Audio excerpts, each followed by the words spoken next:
Hello there, this is Keith with Higher Ground Athletics, and I made this video to talk you through some of the finer details of the deadlift. There are lots of ways to deadlift, so here I'm covering the version that I think is the simplest, safest, and easiest to learn for an endurance athlete that wants to use the deadlift to drive up maximal strength. Our starting point for the deadlift is the hip hinge, which is a movement strategy for picking an object up off the floor where most of the motion comes from the hip joint with very little motion at the knees and almost none at the spine. The joint angles and sequence of a hip hinge help us ensure that the tissue that we want to be driving the movement is, and that tissue receives most of the training stimulus. In this case, that's generally the hamstrings and glutes and lower back on the back of the body, which is often referred to as the posterior chain.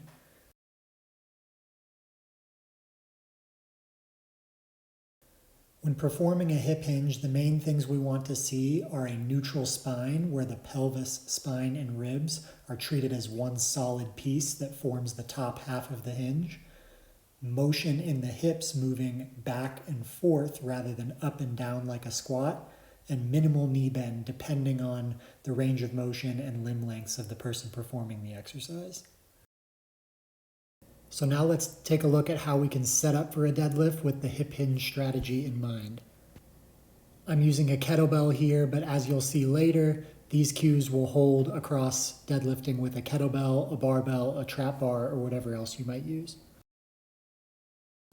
In this setup position, I've got my feet flat on the floor. My weight is in the middle of my foot, not too far back into my heels, not too far forward on my toes. My spine is as neutral as I can make it, meaning that my back should look pretty flat and the pelvis should be considered part of the top half of the hinge, sort of part of my torso, rather than tucking under and following the legs. My hips are noticeably higher than my knees. My shoulders are in front of my hands and the handles of whatever I'm going to be deadlifting, and my elbows are straight. It's very important to note that the actual joint angles that we see in somebody's deadlift setup are going to vary individually based on limb lengths and range of motion. Now that I have a good solid setup, picking the weight up is just a matter of driving the floor away with my legs and driving my hips forward to stand tall. To return the weight back to the floor, I sit my hips back behind me, hinge my torso forward, keeping that spine neutral, and bend my knees only as much as I need to get the weight all the way to the floor.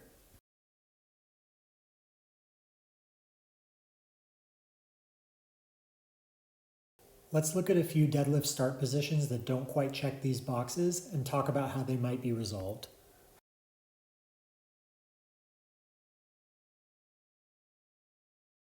It's very common to see athletes organize themselves into a position like this when deadlifting. Here, the hips have sat down to the same level or sometimes even below the knees. This creates a lot of knee bend and a more vertical torso, and it completely changes the levers of the movement. And if we take the stick figure from earlier in the video, we can see that this position is quite different. This is turning our hip hinge into a squat, and most of the force that completes these reps will come from knee extension rather than hip extension. I want to be very clear here that this is a valid, safe, and strong strategy to pick heavy things up off the ground, but for our training purposes, it's not a deadlift. The second common setup error to be wary of is posterior pelvic tilt causing a loss of lumbopelvic neutral. This has consequences for both the spine above the pelvis and the hips below. When the pelvis tilts this way, it draws the lumbar spine into flexion, which can be seen as a rounded low back. Now, lifting weights with flexion in your spine is not categorically unsafe. And it seems that progressive exposure to spine flexion and extension under load is a helpful stimulus for developing a healthy spine. But that's not what we're trying to train with the deadlift, and we can say confidently that a rounded back in your setup is not the strongest position to lift from.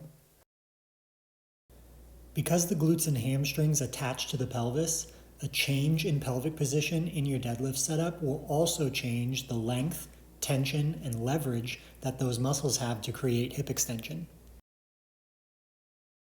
So while these deadlift reps performed with a rounded low back are technically a hip hinge, these slight deviations in position do have the ability to give us unwanted stress where we don't want it and make it more difficult to adequately stress the tissue that we are trying to train. One simple way to develop awareness of your pelvic tilt in a deadlift setup is to explore pelvic tilt in your deadlift setup. If posterior pelvic tilt draws the low back into flexion and adds slack to the glutes and hamstrings, then anterior pelvic tilt will drive the opposite, which in this case is desired for a strong deadlift.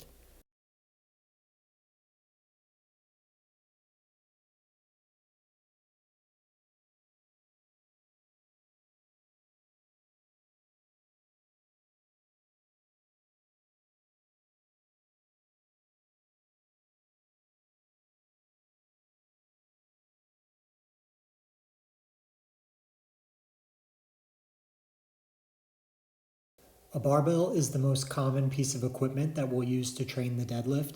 We'll find that all of the cues we've talked about so far are preserved across this piece of equipment, but there are a few new things to consider as well.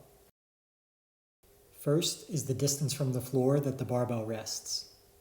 This height is arbitrary and there's nothing special or unique about it, but it is standardized around the diameter of a 45-pound plate that is ubiquitous in most gyms. For most, this will set the bar at about mid-shin, which is a comfortable place to pull from without changing any of the important joint angles that we've already discussed. If your level of strength or equipment availability forces you to use plates smaller than that standard diameter, consider elevating those plates up on other plates or mats so you can get the bar to that mid-shin standard height. Our second big consideration with a straight bar is the path of the barbell.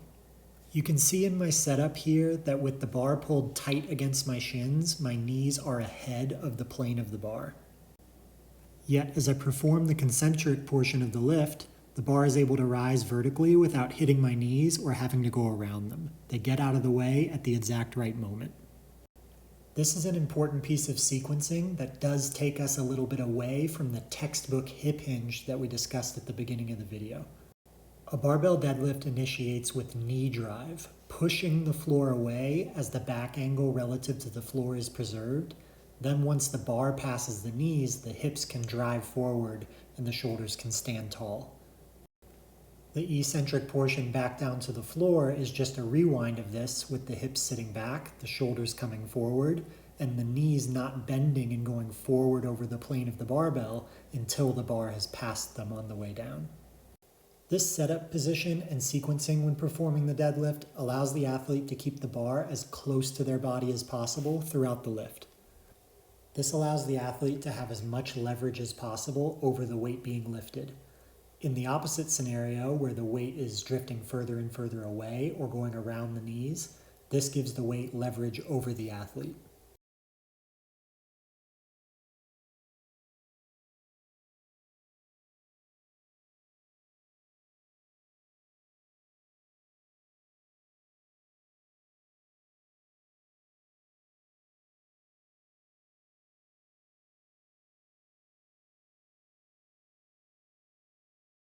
Most of the unique and potent strength stimulus from the deadlift can be traced back to overcoming the inertia of the dead weight on the floor, hence the name deadlift. Touch and go reps like those shown in the video now preserve some momentum. We should avoid these unless we're specifically trying to train that quality, especially if working with heavier loads.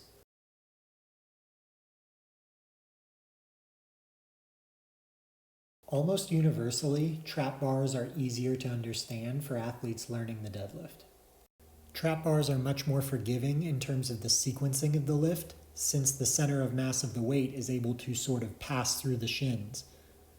If limb length or range of motion makes the barbell deadlift a bit of a headache, a trap bar might be a great option.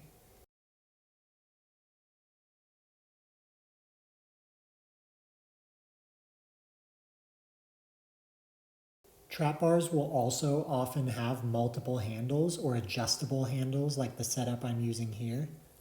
These higher handles can allow an athlete to set up in a stronger, more mid-range position, enabling more weight to be used for more overload or just less mechanical stress if that's desired. So that brings us to the end of this fairly in-depth look at considerations for the deadlift. If you have any questions that aren't answered by this video, send me a video, send me a message, and let's see how I can help.